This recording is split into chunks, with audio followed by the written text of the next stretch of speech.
Hi guys, hello everyone. So this is gonna be a little bit different vlog for today's video. So I just thought that to share something that can inspire us and motivate us. So I respect we have different kinds of all opinions and it's okay. But this time I will share my thoughts to all of you. So it's up to you if you agree or not. If you don't agree, it doesn't matter.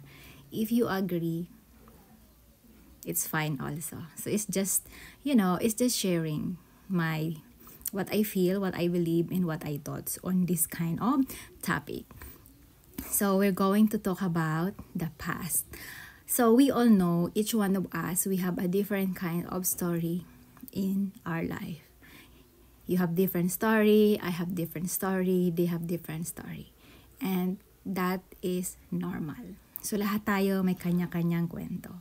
We have story that full of happiness, full of heartaches, full of sadness, and hardship like tragedy, like traumatic tragedy in our life. And yeah, laging sinasabi, the past is past. It's true. The past is past. Yun nga lang, iba-iba tayo ng way kung paano i-cope up yung past. Yung iba, hindi maka-move on. Yung iba, struggle is real. Yung iba, na-accept naman. So, lahat naman tayo may karapatang i-respect kung ano yung nararamdaman natin. Yung iba, mabilis makarecover. Yung iba, matagal. Yung iba, takes talaga ng effort and time and motivation bago mangyari yon.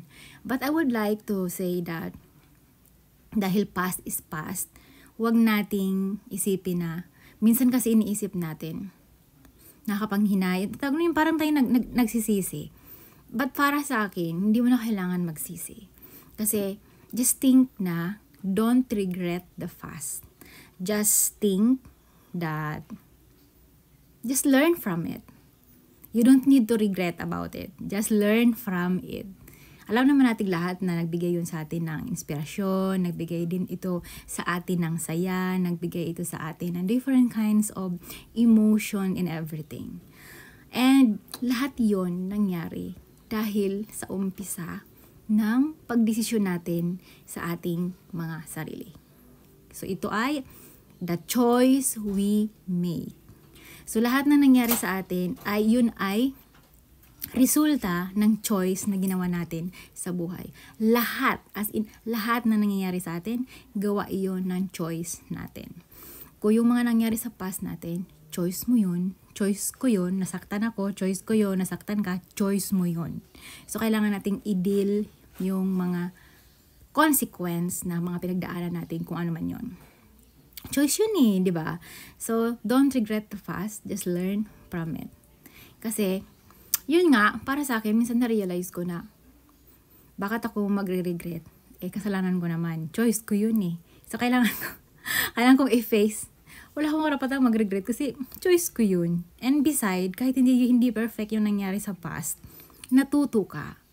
Nag-learn ka ng something, nag-grow ka, naging matured yung isip mo, nagbago yung dati childish na attitude mo, nag-improve yung personality mo, nabago yung nabago yung personality mo na dati hindi ka ganon. So 'di ba, laking tulong, laking impact. Yun nga ang sinasabi, nakatagpo tayo ng mga tao sa buhay natin kasi part sila ng journey natin na nagbibigay sa atin ng either ng purpose or a lesson. Ganun 'yon.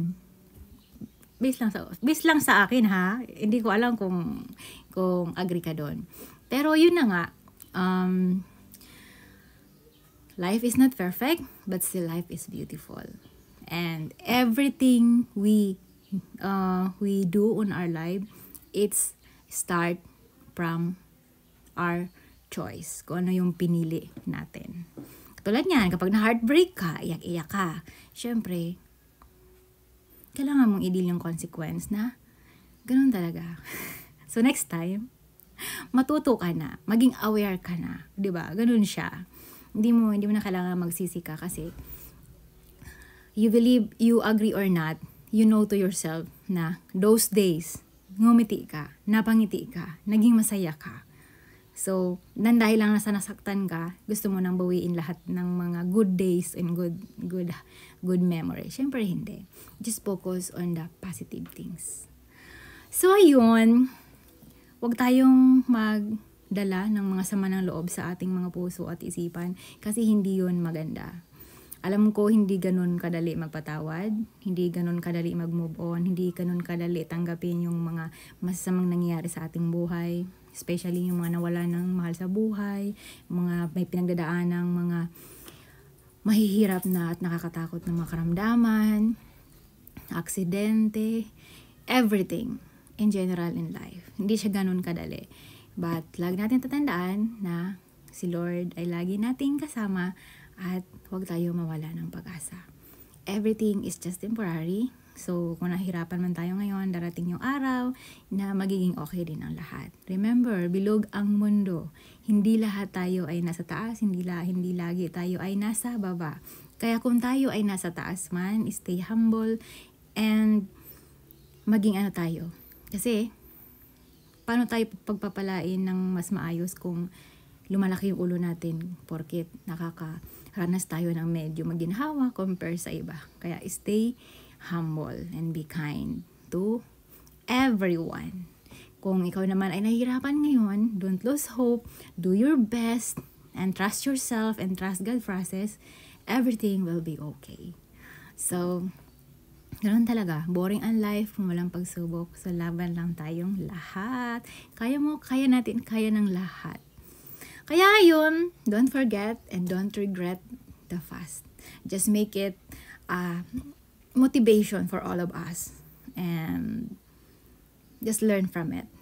Pwede kang lumingon sa pinagdaanan mo, pero bawal mong hilain yung sarili mo para ilog mo. Kumbaga, yung past, gamitin mo para maging more motivated ka sa lahat ng goal mo sa buhay. Kasi nga, natuto ka na. Kaya kailangan din natin magpasalamat. Kung walang past, saan tayo ngayon? Hindi tayo matututo ngayon. Hindi tayo nag-improve. Kaya, huwag tayong magsisi kung anong nangyari sa choice natin dati.